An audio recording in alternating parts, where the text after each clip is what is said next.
नमस्कार दोस्तों, आज की छोटी सी कहानी है विजय कैसे प्राप्त करें। एक समय की बात है, एक तालाब में बहुत सारे मेंढक रहते थे। सरोवर के बीचों बीच एक बहुत पुराना सा खंभा भी लगा हुआ था। खंभा बहुत ऊंचा था और उसकी सतह भी चिकनी थी। एक दिन मेंढकों के दिमाग में आया कि क्यों ना एक प्रतियोगिता करवाई जाए। इसमें भाग लेने वाले को खंभे पर चढ़ना होगा और जो सबसे पहले ऊपर पहुंच जाएगा उसे विजेता घोषित कर दिया जाएगा। तो उन्होंने प्रतियोगिता का दिन फिक्स कर दिया। प्रतियोगिता का दिन आया। खंभे के चारों ओर बहुत भीड़ इकट्ठी हो गई। आसपास के इलाकों से भी कई मेंढक इस प्रतियोगिता में हिस्सा लेने पहुंचे। माहौल में सरगर्मी थी, हर तरफ शोर ही शोर था। प्रतियोगिता शुरू हुई, लेकिन खंभे को देखकर भीड़ में से किसी भी मेंढक को यकीन नहीं हुआ कि कोई भी मेंढक इस खंभे के ऊपर पहुंच पाएगा। चारों ओर यही शोर हो रहा था, अरे ये तो बहुत कठिन है, वो कभी भी इसे नहीं जीत पाएंगे। ऊपर पहुंचने का तो कोई सवाल ही नहीं था, इतने चिकने खंभे पर नहीं चढ़ा जा सकता। और यह हो भी रहा था कि जो भी मेंढक कोशिश करता वो थोड़ा ऊपर जाकर फिसलने के कारण नीचे गिर जाता।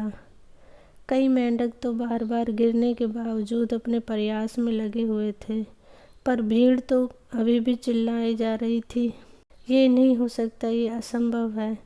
तो अब जो भी मेंढक उत्साहित थे, कोशिश कर रहे थे, वो भी सुन सुनकर हताश हो गए और उन्होंने अपना प्रयास करना छोड़ दिया। लेकिन उन्हीं मेंढकों के बीच एक छोटा सा मेंढक था जो बार बार गिरने पर भी उसी जोश के साथ ऊपर चढ़ने में लगा हुआ था।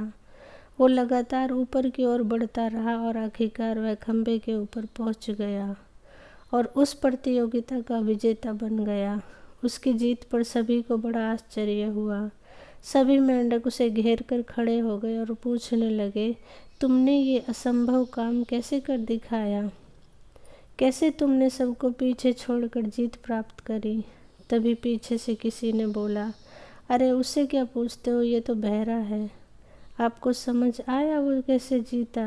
जी हाँ, उसके आसपास जितने भी टांग खींचने वाले थे उनकी आवाज़ उसको नहीं सुनाई दी, जिससे वो नकारात्मक नहीं सोच पाया और वो अपने लक्ष्य पर ज़्यादा फोकस कर पाया और जीत गया।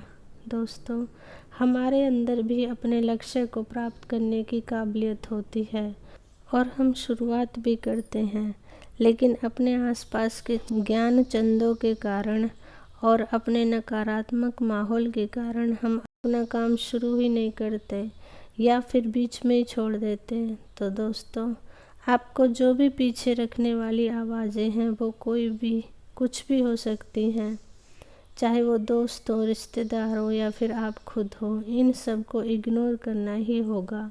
अपने आप को एक मजबूत इंसान बनाते हुए अपने लक्ष्य को प्राप्त करने के लिए हर संभव प्रयास करते रहना चाहिए। यदि आपने नकारात्मकता से दूरी बना ली तो आपको सफलता के शिखर पर पहुंचने से कोई नहीं रोक सकता। सदा खुश रहो दोस्तों। कहानी अच्छी लगी हो तो प्लीज़ लाइक, शेयर और सब्सक्राइब करें। Thank you.